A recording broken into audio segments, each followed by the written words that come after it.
আমাদের উপদেষ্টার কাছে 3বার চিঠি দিয়েছি, কিন্তু সাক্ষাতের জন্য উনি আমাদের সাথে সাক্ষাৎ দেননি।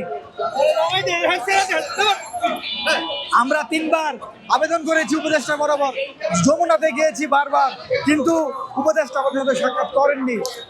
আমরা এই যে আমাদের চিঠির কপি, ওনার কার্যালয়ে গিয়েছি, বারবার দেখা করার জন্য চেষ্টা করেছি, কিন্তু কেউ দেখা করেননি। আমাদের যদি আমাদের দেখা না করে আমাদের বধির ব্যক্তিদেরকে, কিন্তু আসলে আমাদেরকে বধির সম্প্রদায়কে উনি আসলে আমাদেরকে কোনো ধরনের দেখা করেনি। আজকে বিভিন্ন মন্ত্রণের সাথে দেখা করতেছেন, কিছুদিন পর পর রাজনৈতিক ব্যক্তিদের সাথে দেখা করতেছেন। আজকে আমরা বধির সম্প্রদায়, আমরা তার কাছে 10 মিনিট চেয়েছি, 10 মিনিট সময় আমাদের দেননি কেন? আজকে আমরা বধির বলে সমাজে অসহায় বলে কি আমাদের সে আমাদেরকে সাথে সাক্ষাৎ করবে না, দেখা করবে না, তার কথা বলবে না, এই সেই আমরা বলতেছি বারবার তার সাথে কিছু হলে রাজনৈতিক ব্যক্তিদেরকে ডাকে ইয়ে করে। আজকে সমাজে 1,80,00,000 ব্যক্তি, কিন্তু আজকে আমাদের কোনো অবমূল্যায়ন, আমরা কি মারা যাব?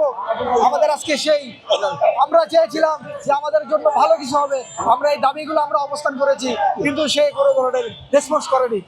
বিভিন্ন জায়গায় আমরা আবেদন করেছি, কিন্তু এই ধরনের কোনো সহযোগিতা আমরা পাইনি। এবং অবস্থান কর্মসূচি, যমুনা ঘেরাও কর্মসূচি আমাদের থাকবে। বাংলাদেশে যদি সবাই আসে তখন কি করবে? রাস্তা বন্ধ হয়ে যাবে, রাস্তা বন্ধ হয়ে যাবে।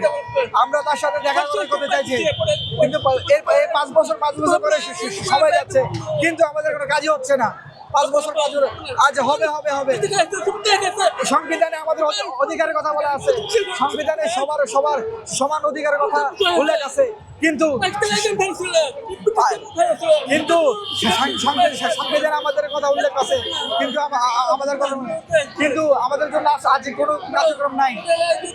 আজকে আমরা উপদেষ্টার কাছে যাব এবং আমাদের আবেদন দিলাম, কিন্তু আমরা কিছুক্ষণ পরেই আমরা প্রতিবন্ধী ব্যক্তিদের জন্য যে আইনগুলো ইউএনসিআরপিটি থেকে আমাদের শুল্কে জাতীয় প্রতিবন্ধী আইন 2013-তে উল্লেখ আছে, সেই সংশোধনের মধ্যে আমরা নিয়ে আসছি এই কথাগুলো আমরা ইউএনসিআরপিটি, এবং আমরা উল্লেখ করে দিয়েছি যে সংসদে এবং সংবিধানে কি ধারা উল্লেখ আছে, ইউএনসিআরপিটিতে কি আছে, সেখানে মধ্যে বাংলাদেশ সই করেছে, সেই সাক্ষাৎগুলো দাবি জানাইছিল কিনা আগে। আমরা 2014 সালে আমরা বারবার আবেদন করেছি, কিন্তু এখন আমরা মনে করি আমরা এখন স্বাধীন। সরকার কি আশ্বাস দিয়েছিল? আমরা এখন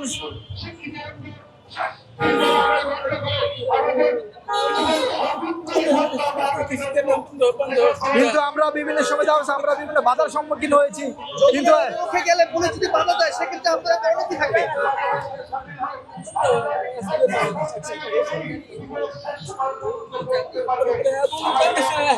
পুরো বাংলাদেশ চলে আসবে।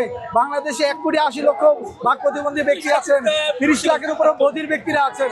1 কোটি আমরা বধির সম্প্রদায়ের ডেফ, কিন্তু আমাদের প্রতিবন্ধী আইনেও সেখানে ভুলভাবে লেখা আছে শ্রবণ ও বাক প্রতিবন্ধী আলাদা করা হয়েছে।